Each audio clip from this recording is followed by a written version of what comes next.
Yo! Isang mahusay na barbero, kinikita ko sapat lang pero okay na't kontento. May pamilya na kompleto at yun ang mahalaga. Maghapon man sa pisto, pag uwi ko masaya na makita ko sila na lahat ay nasa ayos. Pagod man sa maghapon ng ngiti nyo pamparaos, magaan sa pakiramdam kahit simple lang ang buhay. Tila nagsilbing liwanag at nagbigay ng kulay. Barbero sa umaga at tatay sa gabi, matulog ng payapa na pamilya katabi. Problema sinasantabi, bawat oras sinusulit. Simple lang ang pamumuhay pero walang kapalit. Sana ay naunawaan ng nais ipabatid na masarap mabuhay pag kontento kapatid. Katulad ni Jumar Dasig na nagbigay nitong kwento sang mahusay na barbero at tunay na modelo ng buhay.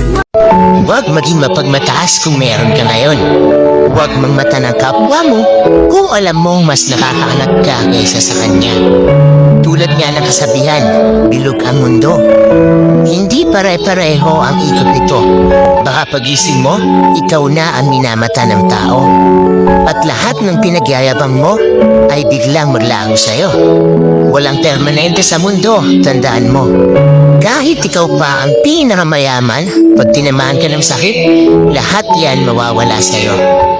Ugaliin maging mapagkumbaba.